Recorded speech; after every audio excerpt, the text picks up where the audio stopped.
Listen closely.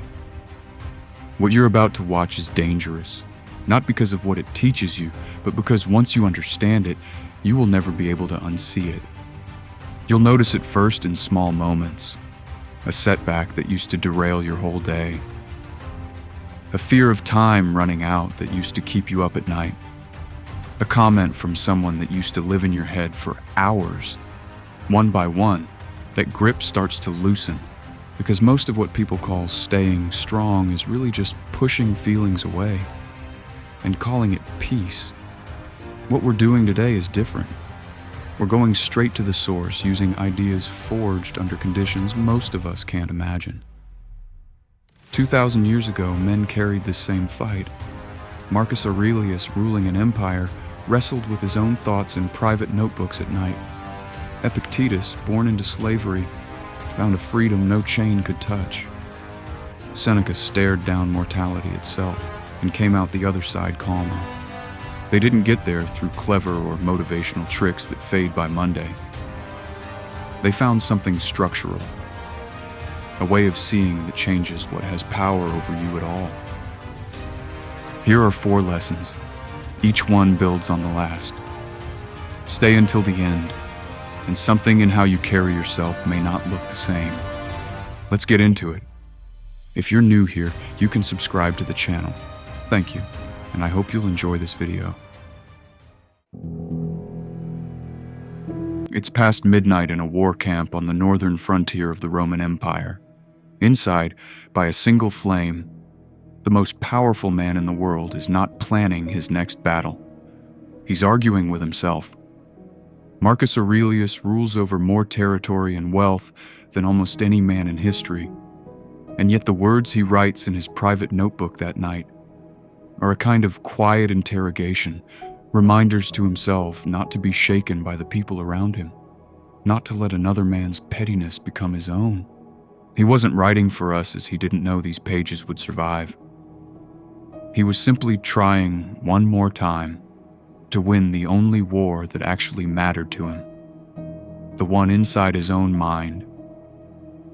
This is where Stoicism begins, and where every lesson after this one depends on what comes next. The Stoics divided the world into 2 categories. In one, your thoughts, your judgments, your responses, your effort. In the other, everything else. What people think of you, what happens to your body, whether you're praised or ignored, whether the world is fair. Almost everyone spends their life fighting battles in the second category, trying to control what other people think, trying to force outcomes that were never fully theirs to force, and every time, that fight ends the same way. In exhaustion, because you cannot win a war on ground you don't own. The shift the Stoics made was simple to describe and difficult to live. Stop fighting for control over what was never yours. Pour everything instead into the one territory that is your own mind. Picture 2 men caught in the same delay, a flight canceled, a plan ruined. One spends the day furious, replaying it, cursing the airline. The other adjusts, uses the time, and is home by dinner in the same mood he woke up in. The first man was trying to control the plane, a mechanical failure that was never his to control in the first place. The second let the plane go and controlled the only thing that was actually his own mood. Most suffering isn't caused by what happens to us. It's caused by our own interpretation of what happens. Between the event and our response to it sits a gap. And inside that gap is the part of the mind that decides what something means, how much weight to give it, and whether it gets to disturb your peace at all. The more we learn to notice that gap, the stronger our control over our own thoughts and emotions becomes. With enough practice, that control turns into freedom. Marcus Aurelius himself lived through tremendous hardship, war on the frontier, a plague that devastated the empire. He didn't have the power to stop any of it. What he had was the same thing available to anyone: the choice of what to do with his own reason and his own strength, regardless of what was happening around him. You have that same choice. Epictetus had a habit of describing hardship the same way over and over to his students. Think of it as training. Picture a wrestler stepping onto the mat. He isn't paired with a weak opponent. He's matched with someone rough, someone who's going to push back hard. And no wrestler resents that. He knows the tougher the opponent, the more the training is actually worth. An easy match teaches him nothing. A hard one is the only kind that makes him stronger. Epictetus taught that difficulty works exactly the same way. A demanding boss, an unfair situation, a person who provokes you, none of it is happening to ruin you. It's the resistance your character needs in order to develop at all. The same way a muscle needs weight pressing against it to grow. He went so far as to say that even the man who falsely accused him should be seen as a kind of sparring partner. Someone whose pressure, if handled well, trains patience and composure that couldn't have been built any other way. This isn't the same as saying hardship is secretly painless, or that you should go looking for difficulty on purpose. It's that once it's already in front of you, there are only two ways to hold it.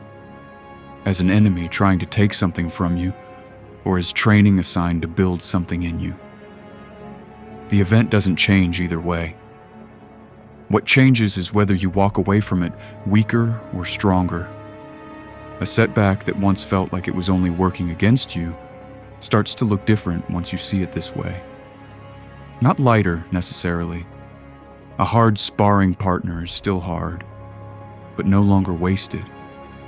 Every difficult person, every rough patch, becomes something you can actually use. The same way a wrestler uses a tough opponent to become the athlete he couldn't have become any other way.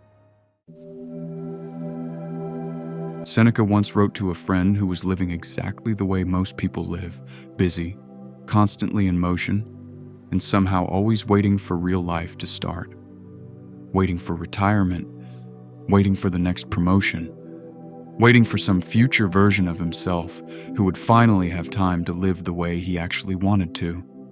Seneca's warning to him was blunt, that future self might never arrive, not because life is short, but because so much of it gets spent on things that were never worth the trade. We don't lack time. We hand it away carelessly and act surprised when we look up and most of it is gone. But here's where it stops being a warning and starts being an opening. If time is genuinely running out, and it is for every single person who has ever lived, then the thing you've been postponing doesn't need permission anymore. Not permission from circumstances lining up perfectly. Not permission from what anyone else thinks about the timing, or the risk, or whether it makes sense on paper. Everything gets taken eventually. The money, the reputation, the careful plan you were saving yourself for. None of it stays, no matter how well you protect it. Once that's actually true, waiting for the ideal moment stops looking careful and starts looking like the real risk. The ideal moment was never coming. It was just a more comfortable way of saying, not yet. The Stoics weren't obsessed with mortality because they were morbid. They were obsessed with it because nothing clarifies what actually matters faster than remembering none of it lasts. And once you truly see that, the response isn't dread, it's freedom. The freedom to stop auditioning for a future that keeps almost happening and start living the thing you already know you want, starting now.